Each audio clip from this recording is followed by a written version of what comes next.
இலங்கையில் சுதந்திர தினம் கொண்டாடப்பட்டு வரும் நிலையில் மாணவர்கள் போராட்டத்தால் பெரும் பரபரப்பு ஏற்பட்டுள்ளது. போராட்டத்தில் ஈடுபட்டுள்ள மாணவர்களை போலீசார் கண்ணீர் புகைக்குண்டுகள் வீசி கலைத்து வருகின்றனர். முதலில் அந்த காட்சிகளை பார்க்கலாம்.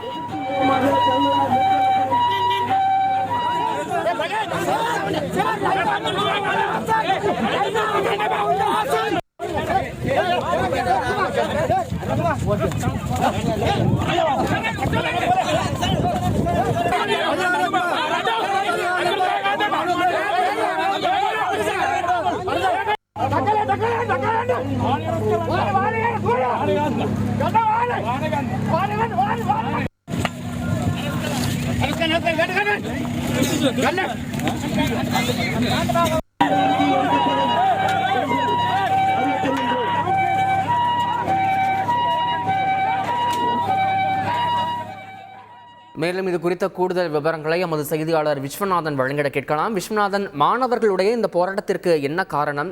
முழுமையான கள நிபுணங்கள் என்ன? வணக்கம்.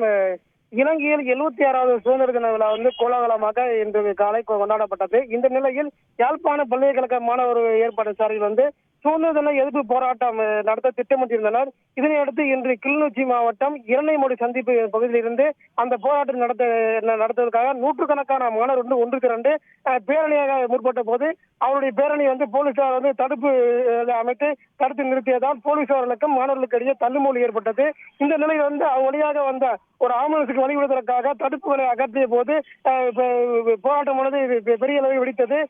அந்த மாணவர்களை கட்டுப்படுத்தும் நோக்கத்தோடு போலீசார் அவர்கள் மீது கண்ணீர் போக வேண்டியதையும் தண்ணீரில் பீச்சி எடுத்து மாணவர்கள் மீது பீச்சி எடுத்ததால் மாணவர்கள் என்ன செய்வது என்று தெரியாமல் 4 பக்கங்கள் சிதறி ஓடினர். இதனையடுத்து சிதறி ஓடியவர்களுக்கு ஒரு சில பேர்களை சிக்கியதை எடுத்து 5 மாணவர்கள் உட்பட 8 பேர்களை போலீசார் கைது செய்து விசாரணை நடத்தினர். இதில் இறந்த தமிழ் அமைப்பை சேர்ந்த எம்பிகள் சம்பவ இடத்திற்கு விரைந்து போலீசாரும் பேச்சுவார்த்தை நடத்திய அடுத்து மாணவர்கள் விடுவிக்கப்பட்டுள்ளனர். தற்போது செய்திகளை உடனுக்குடன் தெரிந்து கொள்ள உடனே சப்ஸ்கிரைப் பண்ணுங்க.